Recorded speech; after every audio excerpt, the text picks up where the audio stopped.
You're crying over someone you're not supposed to miss. You feel sick when you think about him. You're snapping at people. You can't focus. And your emotions are all over the place. And now you're wondering, am I crazy? You're not crazy. You're grieving. Hi, I'm Stacey, and I am a relationship coach, and I help women end and heal after their affair without shame, without judgment, and without pretending that the heartbreak is not real. And today I want to talk to the woman who is spinning emotionally after ending the affair. The one who feels like you're falling apart on the inside, but you're smiling on the outside. I see you. I've been there. It's going to be okay. Before we dive in, I want to let you know something that I created specifically for you in this stage. It's a survival jumpstart kit to help you walk through those first painful days after the affair ends. If you're drowning in triggers and intrusive thoughts and temptation to reach back out and all the sadness, this is for you. The link is in the description box. If your affair has ended months ago and you feel like you're still in that place, this course will help you as well. So let's talk about the confusion after it ends. Let's talk about the days, those first few days after it ends, how painful those days can be. You think that you're going to feel clean, like there's a relief, like there's closure. Sometimes there's a short period of relief, but then suddenly the pain just comes flooding in.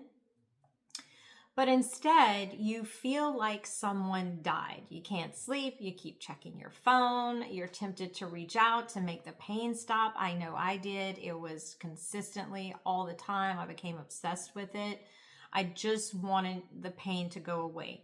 I felt numb, and then I would cry. And I hated myself for missing him. And maybe you are hating yourself for missing him as well. What you're feeling is grief. Not just any grief. It's something that's called complicated grief. The kind that comes with love and lost in a way the world doesn't validate if you're having an affair. Because no one's going to bring you flowers when the affair ends. You don't get casseroles or support groups. You get silence and shame, and told you don't really feel that way, or what you're feeling is not true. You're grieving something that people told you you're not supposed to love in the first place, and this is why we feel confused. This is why we feel like we're going crazy. So you're not just heartbroken, you're confused now. So on top of the heartbreak, people are adding confusion to the pain. You're questioning your sanity. You might even be asking, was this real? If it was wrong, why do I miss him so much? Why can't I stop thinking about him? But the enemy gets into our head. And I know I went through this for a very long time. Everyone was telling me, you didn't really love him. It was limerence. It was fake. It was a fantasy. So I started to question that, and I started to wonder if what they were saying was true. And I was in my mind trying to figure things out, thinking about times that I was with him and trying to figure out, hey, was this real? And I was just going all over the place. And I got into my head a lot, and that's where the battleground is, in our head. I was isolated and I felt shamed. So it just kind of made it easier to feel like, well, I'm going crazy and I don't know who to talk to, because if I tell them I miss him, they're going to judge me and tell me that it's wrong. So I want you to know, and I want to tell you again, you're not crazy. Your brain formed a very intense and powerful emotional bond with this person. So it's chemically, it's spiritually, and it's emotionally. So when that bond is broken, it feels like detox, okay? So we're not denying the bond and calling it something else. We're not denying the emotional attachment and calling it something else. It is what it is. And when it's broken, it feels like detox. And that's not weakness. That's just human. You're human. It's okay. God doesn't reject you in your humanity. He actually saves us in our humanity. So how do we shame our emotions? And I want to talk about this part because it's the worst part. You start shaming yourself for how you feel. You might think, a golly woman shouldn't be crying over him. I know I did. I'm like, stop crying. Get it together. This is wrong. This is a sin. If I really repented, I wouldn't still want to talk to him. If I loved my husband, I wouldn't feel this way. This is all of the things that I said to myself, and they're all lies. They're lies to keep you stuck, to keep you discouraged, and they are lies designed to push you back to the affair partner where you feel the acceptance, where you feel like it's okay to feel what you're feeling because they're feeling the same thing, chances are. But emotions, please listen to this. Emotions aren't a sin. Emotions are signals. They show us where our wounds are. They don't define your worth. Emotions are indicators. We want to pay attention to our emotions. And what I mean by pay attention is, okay, well, if I miss them, I need to take a moment and process through this. And there's a way to do that. A lot of times we miss them. We shame ourselves. Or let's do it this way. We miss them. We go down memory lane. Then we shame ourselves and we never stop missing them. And we never feel peace and we never feel relief. Well, that's not how I do it. That's how I did it for a long time, but that's not what I teach my clients to do. So we accept how we feel. We don't shame ourselves in our emotions. We process through it. We don't go down memory lane. There's so many tools that can help you with this, but we first have to stop shaming ourselves in our emotions. So listen, please listen to me. I am telling you this with concern and care because I see so much shaming of our emotions and I see how it can hinder, and I experienced how it hindered my healing firsthand. You can be grieving something that was not God's best for you. And you can still deeply love God. You can still want to be with your husband. You can still want to work on your marriage. You don't have to punish yourself to prove your repentance, okay? Some of the consequences that come with having an affair is the grief, okay? Grief, the pain, the sadness, all of these things we have to walk through. But God tells us, if you walk through the valley of death, I will be with you. It's a valley. It's a sad place. It's a low place. But the key word is walking through. We're walking through this valley, okay? We're not going to stay in it and shame ourselves because I'm in this valley or I put myself here. We're going to walk through it. It's a consequence. It's an emotional response to a loss that was not healthy for us. So it's okay to experience that loss and walk through it. So what do you do next?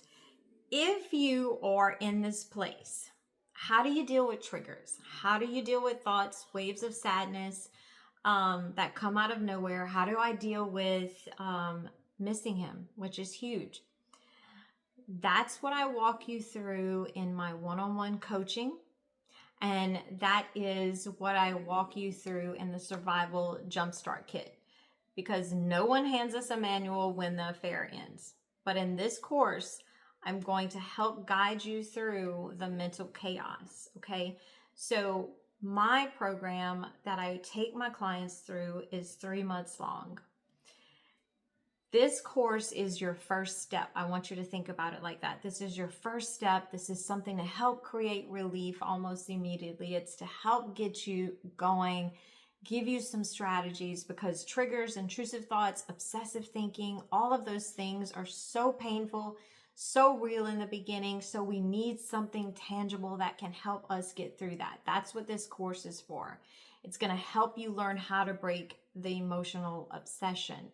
Now, the rest of my program, that is what completely teaches you completely how to let go of him, how to stop missing him, how to break that attachment. So what happens is our first step is we want to start learning how to manage triggers and all of those obsessive thoughts.